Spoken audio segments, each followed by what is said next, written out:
عباده الذين اصطفى أما بعد فأعوذ بالله من الشيطان الرجيم بسم الله الرحمن الرحيم كل نفس ذائقة الموت وإنما توفون أجوركم يوم القيامة فمن زحزح عن النار وأدخل الجنة فقد فاز وما الحياة الدنيا إلا متاع الغرور صدق الله العظيم. الحمدللہ آج 22واں روزہ ہو گیا اور ہم اور آپ 22ویں روزے کو پورا کر رہے ہیں. اس کو اللہ جل شانہ اپنی رحمت سے بے انتہا قبول فرمائے. آج کی رات 23ویں رات ہوگی اور 23ویں شب قدر کہلائے گی. یہ شب قدر جیسا کہ آپ کے سامنے پہلے بھی عرض کیا گیا کہ اس امت پہ اللہ کی خاص مہربانی ہے. یہ رات اس امت سے پہلے کسی اور کو نہیں ملی. اللہ نے اس امت پہ اپنا کرم فرماتے ہوئے یہ رات عطا فرمائی ہے. لہذا مولا کریم ہم سب کو اس رات کے قدردانی کی توفیق عطا فرمائے اور 23ویں شب قدر کو بیدار ہونے کی، اعمال کرنے کی، دعائیں مانگنے کی، اللہ سے توبہ استغفار کرنے کی توفیق عطا فرمائے. اور مولا ہم سب کے پڑھے جانے والے اعمال، کیے جانے والے اعمال، پڑھے جانے والے تلاوت، ذکر، اذکار، درود شریف کو اپنی رحمت سے بے انتہا قبول فرمائے. کل آپ کے سامنے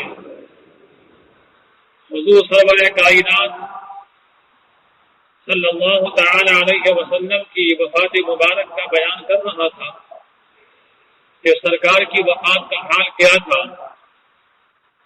کل کچھ حدیثیں آپ کے سامنے آئی تھی کہ حضور نے ارشاد فرمایا، اما عائشہ فرماتی ہیں کہ حضرات انبیاء کو مرض میں اختیار دیا جاتا ہے کہ خواہ دنیا کو اختیار کریں یعنی قیامت تک امت کے درمیان رہیں، یا آخرت کو اختیار کریں یعنی وفات کو اختیار کریں.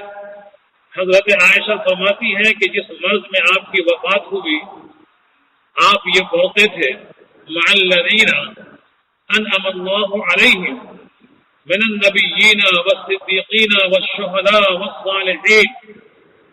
اس سے اشارہ ہے کہ آپ کی وفات کے بعد ان حضرات کی رفاقت چاہتے تھے کہ انبیاء کرام علیہم السلام، صدیقین، شہداء اور صالحین کے ساتھ میں جاؤں. یعنی آپ نے اس زندگی کو اختیار نہیں فرمایا، حالانکہ اللہ نے آپ کو اختیار دیا تھا. اے نبی مکرم، آپ یہاں رہنا چاہتے ہیں درمیان اپنی امت کے، یا آپ میرے پاس آنا چاہتے ہیں؟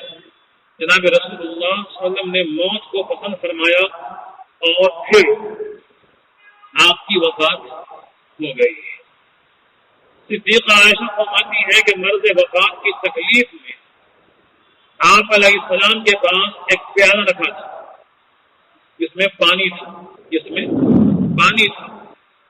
آپ اس پیالے میں یوں ہاتھ ڈالتے تھے، پھر چہرے انور پر اپنے ہاتھ کو پھیرتے اور دعا فرماتے تھے، اللہم اعنی علی سکرات الموت. اللہم اعنی علی سکرات الموت. اے اللہ، موت کی سختی کو آسان کر. اے اللہ، موت کی سختی کو آسان کر. اللہم اعنی علی سکرات الموت. یہ دعا ہم اور آپ بھی پڑھ سکتے ہیں اپنی دعاؤں کے اندر کہ اللہم اعنی علی سکرات الموت. اللہم اعنی علی سکرات الموت. اے اللہ، موت کی سختی کو آسان کر. چنانچہ سفر کے آخری چہارشنبہ یعنی بدھ سے آپ کی طبیعت کی علالت کا سلسلہ شروع ہوا، اور یہ دن حضرت میمونہ رضی اللہ عنہا کا دن تھا، آپ کی باری تھی۔ سر میں درد اور بخار کی شکایت ہو گئی، پھر جب مرض میں شدت ہو گئی اور طبیعت زیادہ ناساز ہوئی تو ازواج مطہرات سے اجازت لے کر صدیق عائشہ رضی اللہ عنہا کے یہاں تشریف لے آئے۔ وہ سنیچر یعنی ہفتے کا دن تھا جو آپ منتقل ہوئے حجرہ عائشہ کے اندر، اور ایک ہفتے تک اسی حجرے میں تشریف فرما رہے۔ دوسرے دو شنبے کو کوچ ہی فرما گئے، یعنی آپ کا انتقال ہو گیا پیر کے دن۔ وفات سے 4 روز قبل کچھ افاقہ محسوس کیا تو ظہر میں حضرت علی و عباس رضی اللہ عنہ کے سہارے مسجد تشریف لائے، ظہر کی نماز پڑھائی۔ اس کے بعد آپ نے تقریر فرمائی جس میں صحابہ کو چند اہم نصیحتیں فرمائی اور اپنی وفات کا اشارہ کیا۔ جناب صدیق اکبر رضی اللہ عنہ کی منقبت بیان فرمائی، آپ کے فضائل بیان فرمائے۔ یہود و نصارہ پر انبیاء کی قبروں کے پوجنے، سجدہ گاہ بنانے پر تذکرہ کیا، لعنت فرمائی۔ اس سے اشارہ تھا کہ امت قبر کے پوجنے کی لعنت کو اختیار نہ کرے۔ حوض کوثر پر ملاقات ہونے کا ذکر کیا کہ ملاقات کہاں ہوگی؟ حوض کوثر پہ۔ جب تک طاقت رہی خود امامت فرماتے رہے۔ آخری نماز جمعرات کی مغرب کی تھی، آخری نماز جو آپ نے پڑھائی صحابہ کو جمعرات کی مغرب کی تھی۔ اس کے بعد حضرت ابوبکر صدیق رضی اللہ عنہ کو امامت کے لیے حکم دیا۔ سنیچر یا اتوار کو مزاج مبارک کچھ ہلکا ہوا تو حضرت عباس اور حضرت علی کے سہارے تشریف لائے مسجد میں۔ ابو بکر رضی اللہ عنہ اس وقت ظہر کی نماز پڑھا رہے تھے۔ آپ ابو بکر کے بائیں جانب جا کر بیٹھ گئے، باقی نماز آپ نے لوگوں کو پڑھائی۔ ابو بکر آپ کی خدا کرنے لگے اور تکبیر ادا فرماتے، یعنی ابو بکر آپ کی اقتدا فرما رہے تھے اور لوگ ابو بکر کی تکبیر پر نماز ادا کر رہے تھے۔ چونکہ آواز حضور کی بہت تیز نہیں نکل رہی تھی، آہستہ آہستہ آقا فرما رہے تھے اور ابو بکر اس تکبیر کو زور سے کہتے تھے۔ اس کے بعد آپ مسجد شریف نہ آ سکے۔ اس کے بعد 2 شنبہ یعنی پیر کی صبح کی نماز کے وقت آپ نے پردہ اٹھا کر مسجد کی جانب دیکھا، لوگ صف باندھے صبح کی نماز میں مشغول ہیں۔ آپ نے یہ دیکھ کر مسرت کا اظہار کیا، چہرہ مبارک کھل گیا۔ چہرہ مبارک بعض روایتوں میں ہے کہ چہرے کے کھلنے کی وجہ سے پوری مسجد میں روشنی پھیل گئی، چہرہ آپ کا ایسا کھلا۔ ابو صدیق رضی اللہ عنہ نے دیکھ کر پیچھے ہٹنے کا ارادہ کیا، آپ نے اشارے سے منع فرمایا کہ نماز پڑھو۔ آپ حجرے کے اندر تشریف لے گئے۔ صبح کے وقت کچھ افاقہ دیکھ کر لوگوں کو اطمینان ہوا۔ قریب 2 شنبہ کو یعنی پیر کو چاشت کے وقت آپ پر نزاع کی آخری حالت طاری ہو گئی۔ آپ پر نزاع کی حالت طاری ہو گئی۔ صدیق عائشہ رضی اللہ عنہا کی گود میں آپ کا سر مبارک تھا۔ اللہم فی الرفیق الاعلی، اللہم فی الرفیق الاعلی، پڑھتے ہوئے روح پرواز کر گئی۔ آقا کا انتقال ہوا۔ پھر عائشہ رضی اللہ عنہا کی گود میں ہی آپ بے جان ہو گئے۔ انا للہ و انا الیہ راجعون۔ دن 2 شنبہ کا، وقت چاشت کا تھا، دن پیر کا تھا اور ٹائم چاشت کا تھا۔ آپ کا انتقال ہوا۔ پیدا ہوئے تو صبح صادق کا وقت تھا، گئے تو چاشت کے وقت، دن پیر کا تھا، اور مشہور قول کے مطابق 12 تاریخ تھی ربیع الاول شریف کی. ربیع الاول شریف کی 12 تاریخ تھی، چاند کا وقت تھا، پیر کا دن تھا. حضرت عائشہ فرماتی ہیں جب آپ کی وفات ہو گئی تو میرے والد محترم ابو صدیق اس وقت مدینے میں نہیں تھے، حوالی میں اپنی بیوی بنت خارجہ کے یہاں تھے. ادھر لوگ کہنے لگے کہ آپ کی وفات تھوڑی ہوئی ہے، بلکہ وحی کے نزول کے وقت جو ایک قسم کی غشی طاری ہوتی ہے وہ ہے. چنانچہ حوالی مدینہ سے اطلاع پا کر آپ تشریف لے آئے. صدیق چہرے سے کپڑا اٹھایا، پیشانی کو بوسہ لیا. چنانچہ آپ کو قمیص پہنے ہی غسل دیا گیا. غسل آپ کو دیا گیا کرتا قمیص پہنے ہوئے، اتارا نہیں گیا اس کو. یہ آپ کی خصوصیت تھی، امت کے لیے نہیں، امت کے لیے نہیں. انہیں کپڑے انہیں امت کے لیے کپڑے کھول کر غسل دیا جائے گا، اور نبی کی شان تھی کہ کپڑے سمیت آپ کو غسل فرمایا گیا، آپ کے علم میں رہے. اس لیے عرض کر رہا ہوں یہ بھی ہمارے لیے جاننا ضروری ہے کہ سرکار کا انتقال کیسے ہوا، تاکہ ہمارے دل کو تسلی مل جائے. ہم اور آپ روتے ہی روتے، رونا بھی چاہیے، یہ تو کتنی سی بات ہے. الغرض حضرت علی نے آپ کو غسل دیا، اور حضرت عباس اور ان کے دونوں صاحبزادے فضل اور قسم رضی اللہ عنہ کروٹیں بدلتے تھے، اور غسل کے دینے والے حضرت علی اور عباس. اسی لیے مسئلہ ہے کہ غسل وہ تھے جو قریبی ہو. علی کون تھے؟ داماد بھی تھے اور بھائی بھی تھے، ابو طالب کے بیٹے، بھائی ہوئے نا، چچرے بھائی ہوئے. اور عباس کون ہیں؟ چچا ہیں آپ کے.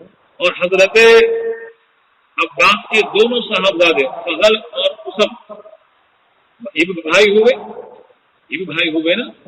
تو مسئلہ یہ ہے کہ غسل وہ دے جو قریبی ہو.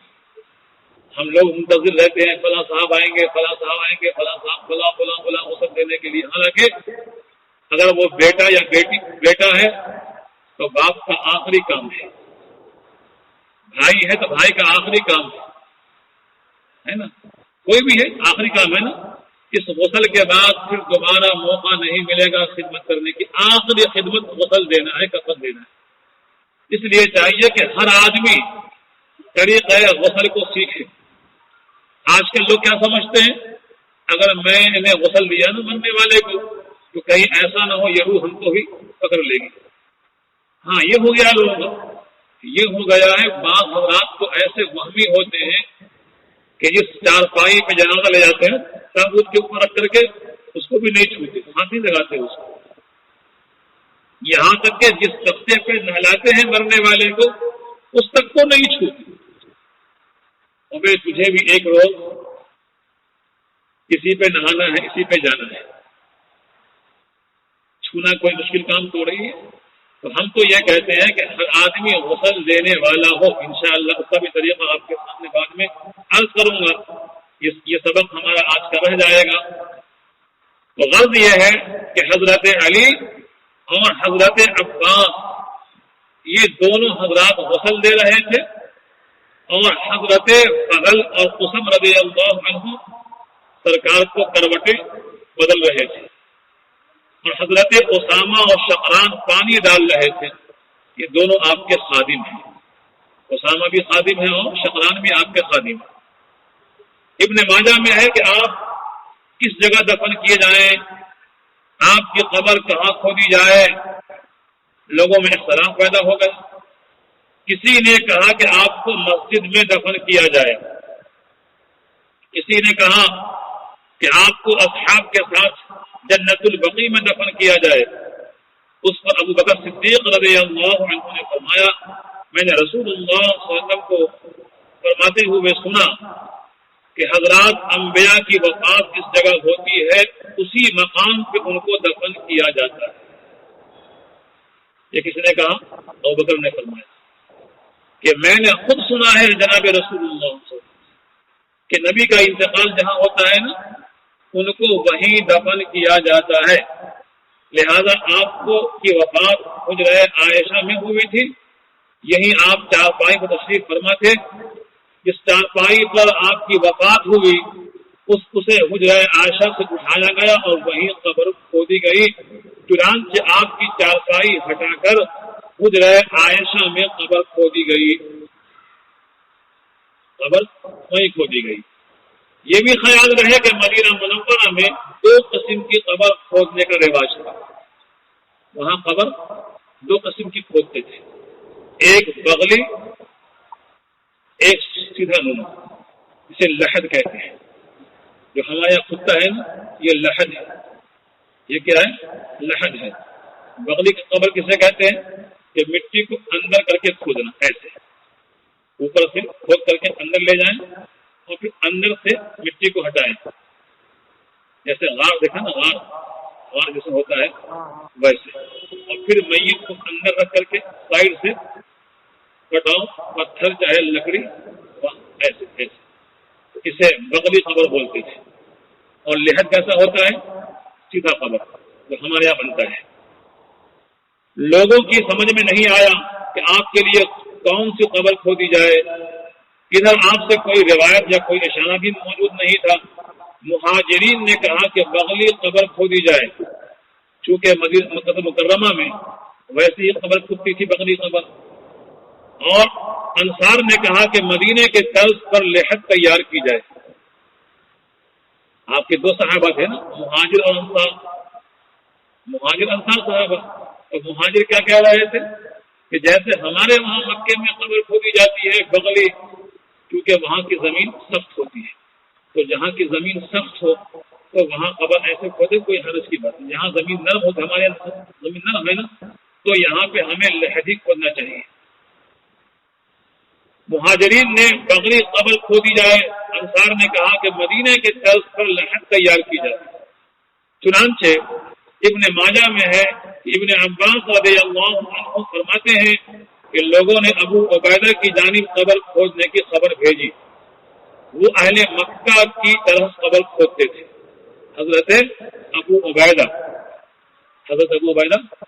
وہ قبر کھودتے تھے مکہ کی طرح.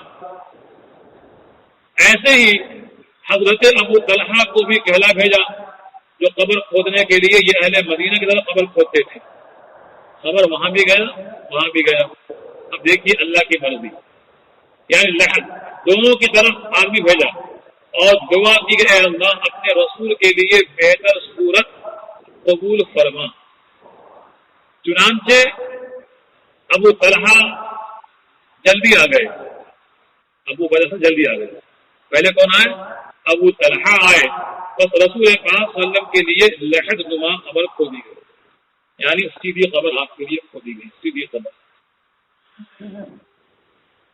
پیر کو آپ کی وفات ہوئی اور خود کی دن شب میں آپ کی تدفین ہوئی.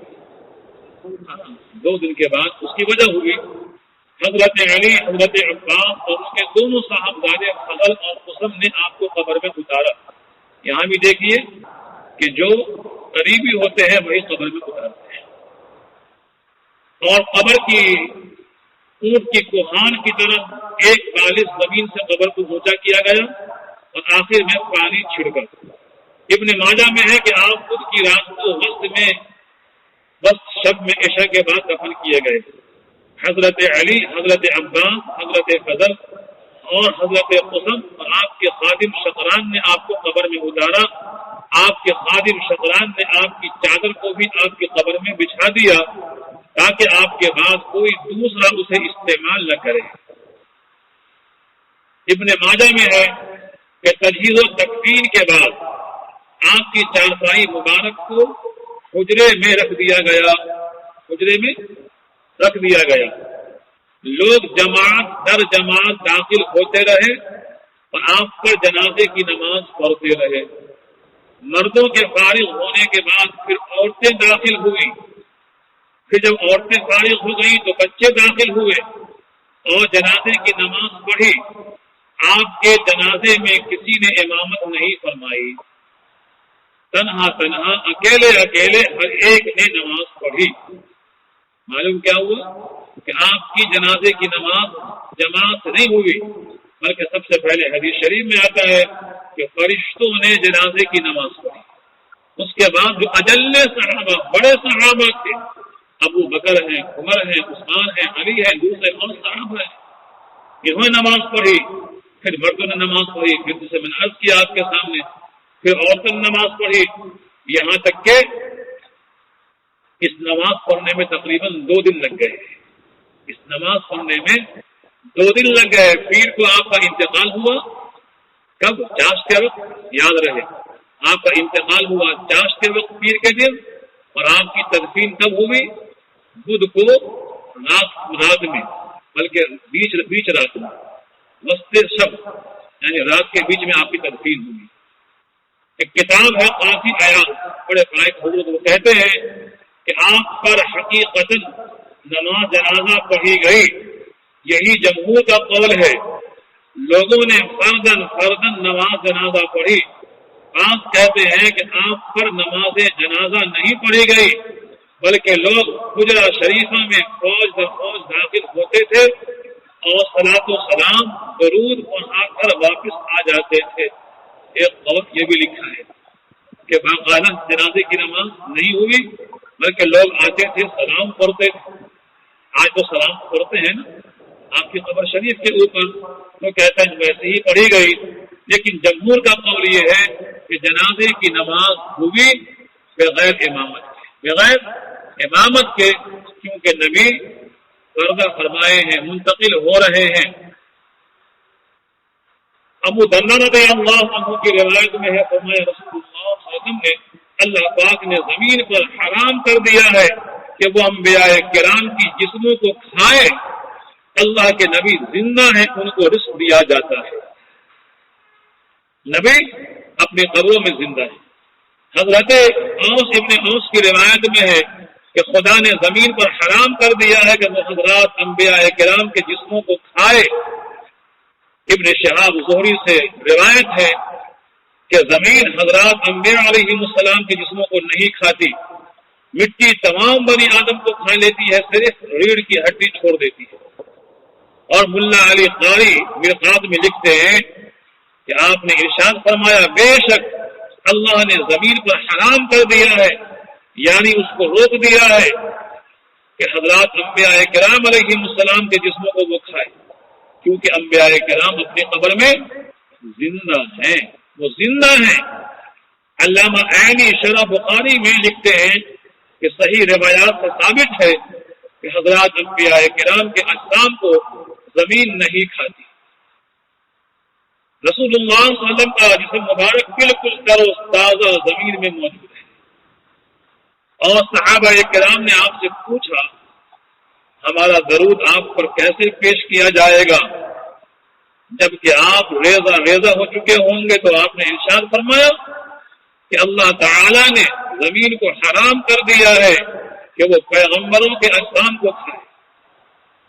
خیال رہے کہ درود شریف کا یہ عرض جس میں اطہر اور روح مبارک دونوں سے وابستہ ہے، یعنی روح مع جسم پر درود شریف پیش ہوتا ہے۔ چنانچہ حدیث پاک میں اس طرف بھی اشارہ ہے کہ درود روح مبارکہ اور بدن مبارک پر پیش ہوتا ہے۔ جو ہم درود پڑھتے ہیں پہاڑی گوجا پہ بیٹھ کر کے درود جو آپ پر پیش ہوتا ہے، ماں جسم شریف، یہی وجہ ہے کہ حدیث شریف میں ہے کہ حضور نے ارشاد فرمایا کہ جس نے میری قبر کے پاس درود پڑھا تو اسے میں خود سنتا ہوں، اور جس نے مجھ پر درود دور سے درود پڑھا وہ مجھے فرشتوں سے بتایا جاتا ہے۔ کئی روایات میں یہ آیا ہے، جو شخص آپ کی قبر اطہر کے پاس آپ کو سلام پیش کرتا ہے تو اس سلام کو آپ بنفس نفیس خود ہی سنتے ہیں اور جواب بھی دیتے ہیں، اور جو درود دور سے سلام پیش کرتا ہے اسے حضرات فرشتہ آپ کی خدمت میں پیش کرتے ہیں۔ آپ چونکہ قبر مبارک میں زندہ ہیں اس لیے سلام سنتے ہیں، جواب بھی دیتے ہیں،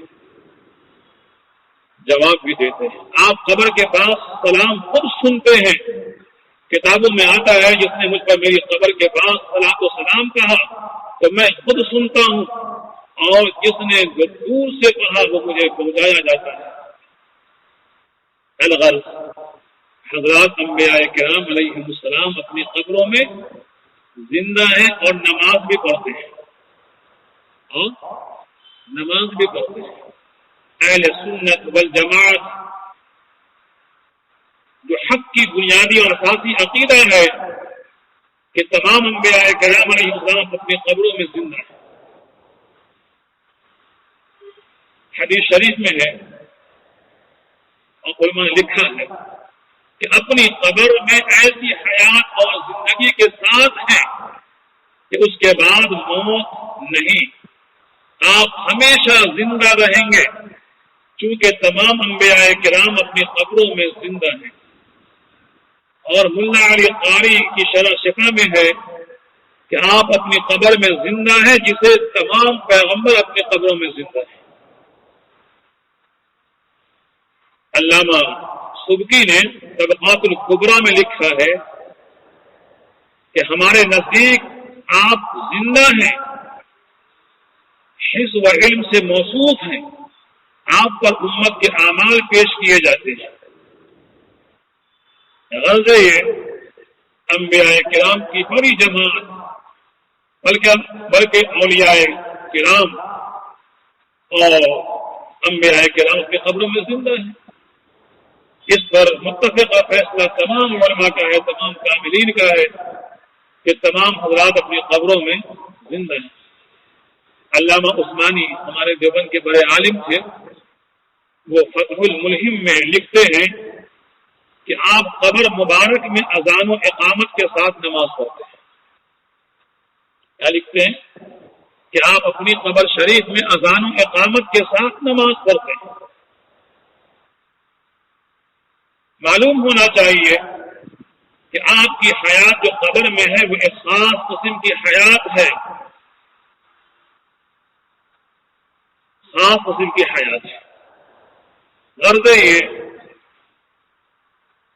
علامہ آلوسی بغدادی روح المعانی میں لکھتے ہیں، جس سے مسئلے کی وضاحت اچھی طرح ہوتی ہے کہ اس حیات سے حیات کی ایسی نو مراد ہے جو ہماری سمجھ سے بالا تر ہے، اور یہ حیات شہداء کی حیات سے بہت اونچی ہے، اور رسول کائنات محمد الرسول اللہ صلی اللہ علیہ وسلم کی حیات تو تمام انبیاء علیہ السلام سے اکمل و اتم ہے۔ مطلب یہ ہے کہ حضرات انبیاء کرام کی حیات اور زندگی جو قبر میں ہے مگر بالکل دنیاوی زندگی کی طرح نہیں، یہاں کی طرح کھانا پینا پیشاب پاخانہ نیند وغیرہ کی ضرورت پڑے، ہاں ادراک شعور اور علم وغیرہ میں دنیاوی زندگی کی طرح ہے۔ سیرت مصطفیٰ میں علامہ ادریس صاحب کاندھلوی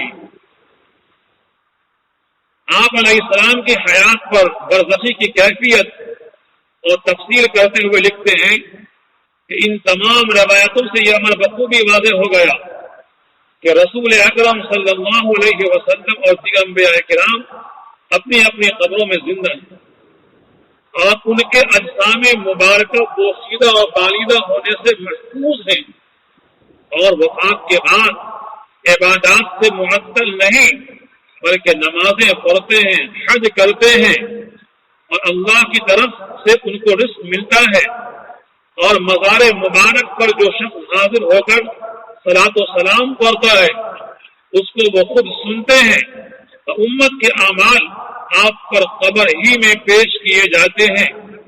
یہ تمام امور اس امر کی قطعی دلیل ہے کہ حضرات انبیاء کی حیات جسمانی ہے، ارواح طیبہ کا اجسام مبارکہ سے تعلق قائم۔ آپ کی قبر مبارکہ سے اذان و اقامت کی آواز کا آنا بعض موقع پر ثابت ہے، چنانچہ ابو نعیم وغیرہ نے سعید ابن مسیب سے روایت کرتے ہیں کہ جن ایام میں واقعہ حرہ پیش آیا اور مسجد نبوی میں میرے سوا کوئی متنفس نہیں تھا، کوئی شخص نہیں تھا، ان ایام میں جب نماز کا وقت آ جاتا تو میں قبر مبارک سے اذان کی آواز سنتا، اس کے مطابق نماز ادا کرتا۔ یہ روایت موجود ہے۔ 3 دن تک مسجد نبوی میں نماز نہیں ہوئی۔ یہ زمانہ ہے یزید کا کہ اس نے مدینے پہ چڑھائی کی تھی، اس کو واقعہ حرہ کہا جاتا ہے۔ 3 دن تک مدینے میں اذان نہیں ہوئی تو کہتے ہیں قبر مبارکہ سے اذان کو سنتا اور اس کے مطابق نماز ادا کرتا۔ اس کے مطابق میں قبر مبارک سے اذان کی آواز سن کر نماز پڑھتا تھا۔ یہ سعید المسیب بڑے تابعی ہیں اور بڑے عالم ہیں، بڑے عالم۔ تابعی میں آپ کا بڑا اونچا مقام ہے۔ الغرض یہ چونکہ موت ہر ایک کو آنی تھی اور دنیا سے ہر ایک کو جانا تھا، اس لیے آپ پر بھی وہ موت آئی، لیکن چونکہ ہم لوگ تو اپنی موت پر آپ کی موت کو قیاس نہیں کر سکتے، اپنی موت پہ آپ کی موت کو قیاس نہیں کر سکتے۔ یہی وجہ ہے کہ مولانا قاسم ناصر رحمۃ اللہ علیہ جو دیوبند کے بانی ہیں، وہ لکھتے ہیں کہ انبیاء کرام کی موت اور وفات کی حقیقت اور نوعیت اور کیفیت عامہ مؤمنین کی موت کی نوعیت اور کیفیت سے مختلف ہے۔ عامہ مومنین کی موت مزیل حیات ہے، کیا مانا؟ زندگی کو زائل کرنے والی ہے، اور انبیاء کرام کی وفات ساتیر حیات ہے، کیا مانا؟ ہماری اور آپ کی موت مزیل حیات یعنی زندگی کو زائل کرنے والی، اور انبیاء کرام کی وفات ساتیر حیات، کیا مطلب؟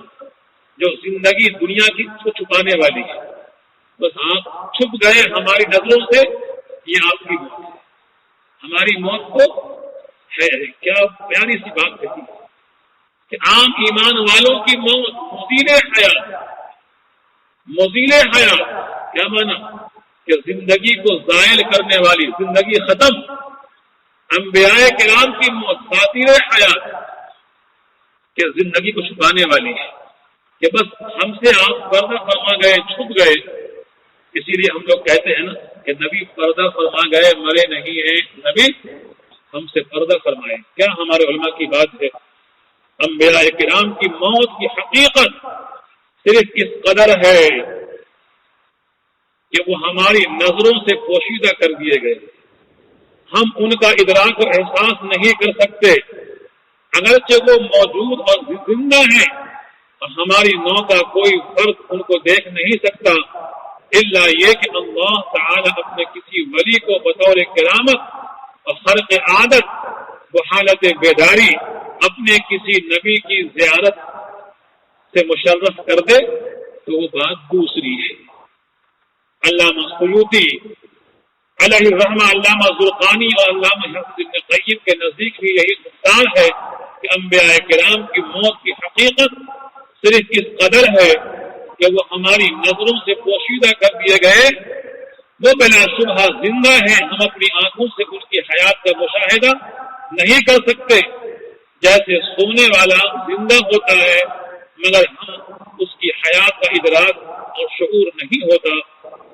تمام حضرات محدثین کا یہی مسلک ہے، یہی مسلک ہے۔ انبیاء کرام اپنے قبروں میں زندہ ہیں، اور آپ علیہ السلام تو بنفس نفیس اپنی قبر میں زندہ ہیں، اور آپ کی قبر مبارک میں اذان و اقامت کے ساتھ آپ نماز بھی پڑھ رہے ہیں۔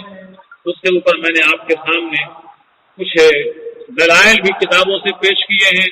مولا کریم ہم سب کو وفات النبی کے سمجھنے کی توفیق عطا فرمائے۔ جو بعض لوگ کہتے ہیں نا، ارے نبی تو مر گئے، ان کو کیا خبر ہے۔